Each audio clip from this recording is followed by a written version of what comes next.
Hey guys, LechK here.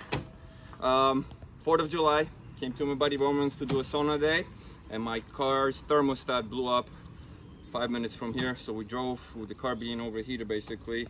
But 2004 Jeep Grand Cherokee, thermostat and housing replacement. Let me show you guys where it is and how to do it. Like I said, it's 4th of July, but thank God AutoZone was open. I was able to get a replacement part. This is the housing with the thermostat already in it. I'm going to replace both just in case. I needed a ratchet set because I didn't have one in the car. This was 20 bucks in AutoZone, good to keep in the car. And you're gonna need a couple gallons of antifreeze coolant as everything flooded out. So let me give you guys a close-up here. Basically, got the check engine light, car overheating, and this was all soaked here. Was checking, first thing I checked was if the hoses, the clamps popped, because here before on the bottom, let me see if I can show you guys. See that clamp down there? That blew one time, so I had to replace that. So check the clamps first before anything. But basically, as I was going through the car, popped this cover off, this manifold cover, and in here is your thermostat. So to disconnect the intake, you have to unscrew this bolt here, unscrew a bolt over here, disconnect this electrical connection here. This is the bolt I'm talking about that connects to the manifold, and this is your intake piping. Remove that, and here is our thermostat. So this is actually pretty crazy. I've never seen this happen on a car, but it just blew, overheated. What the reason is, I don't know, but we're gonna take this apart, replace it, check the hoses, refill it, and hopefully that was it.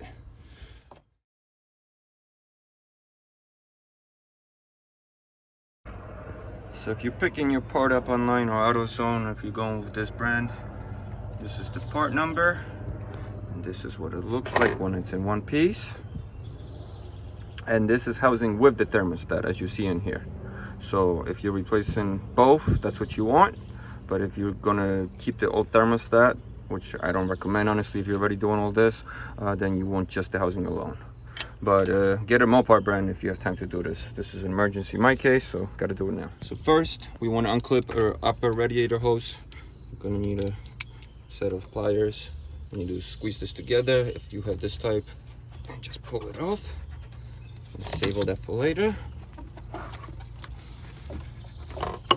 Okay, and now we have two 10mm bolts, one here, one down here, as you guys can see on the design right here. So, going with that.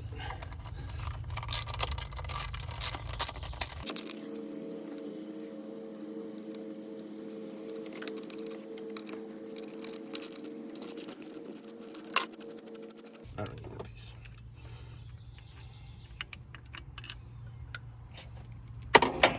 Let's pull out the housing. So yeah. I mean, I can't tell if this one bad or not, but if you are removing this, pushing this down and just rotating it, and the whole thing comes up. So, junk, let's put the new one in. Make sure your seal is in place and it's not misaligned. Put this right in here. Oh, take the old seal off too, don't leave that on.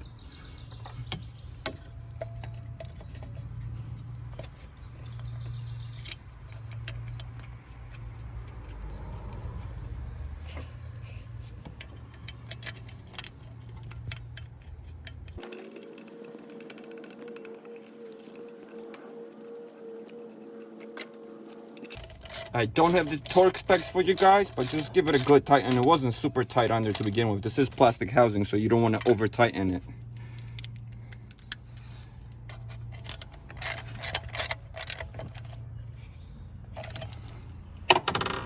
Get our hose back on, which still looks in good shape. That's a good sign. There's a little stopper here. It tells you how far it goes. Get our pliers. Squeeze and slide on. Hold the hose here so it doesn't slide on too much, and then you get a better angle to clamp it. Go. We're all good there.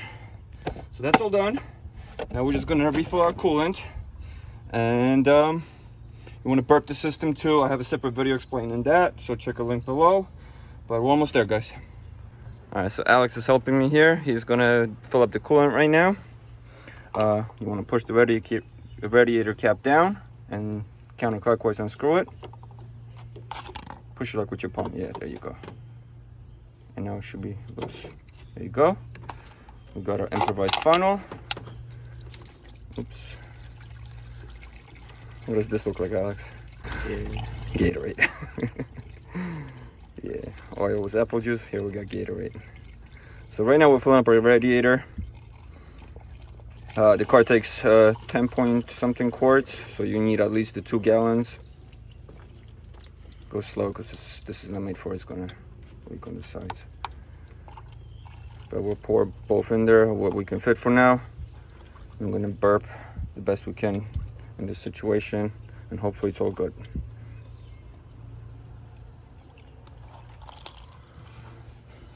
Found some athletic tape, taped it down because we're going to try to burp our cooling system. We got to get the coolant into the engine. Right now, I didn't even empty 1 gallon yet, and it's already kind of like topped off. So it's going to start sucking it up as we run the engine right now and get it circulating. So go ahead, Alex, start.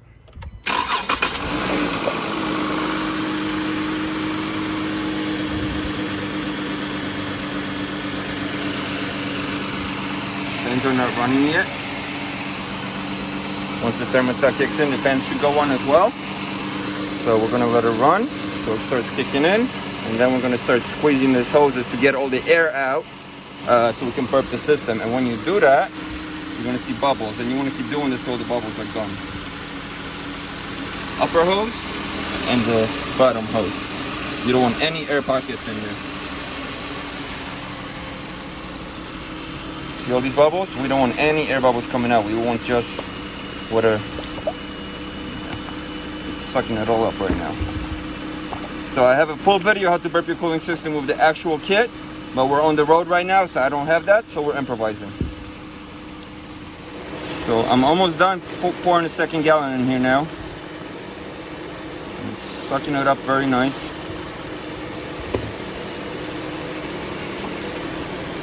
Give it a little rev. I said little. All right.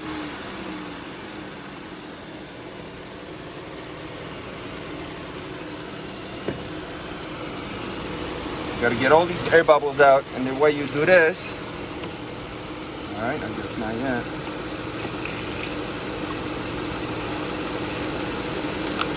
That's all our coolant. We need a little more. But basically, you want to get all the air bubbles out by squeezing the upper hose.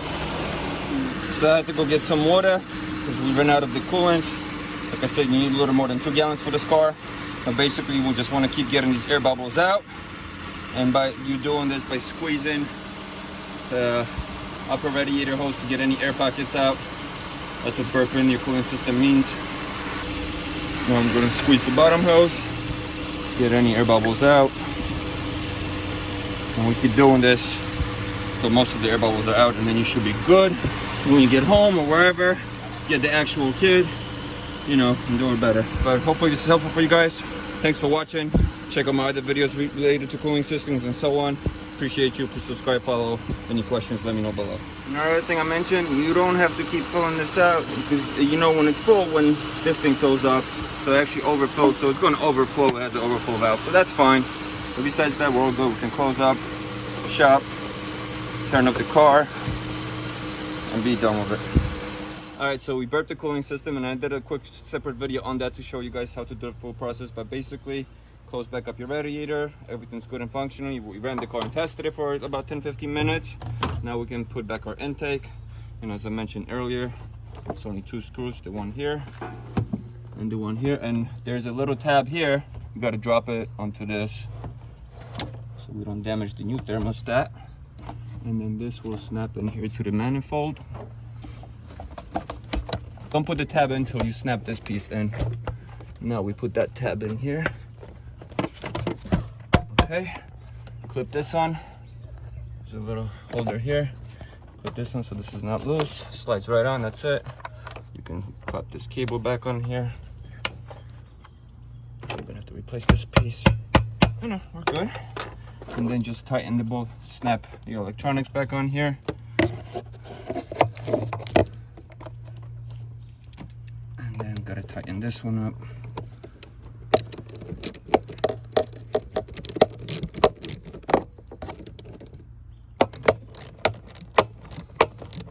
Okay, and now connect it to the filter box.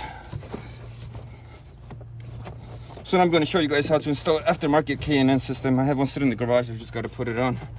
So video coming on that soon, and other videos for this car as well. Tighten this up. This is 8mm, or you can use a flathead screwdriver. Now we just snap on our cover, manifold cover. That's just these tabs here. And we are all guys, all done. Thanks for watching, guys. Thank you for watching, guys. Hope this is helpful. I'm gonna go enjoy my 4th of July now. Have a good one.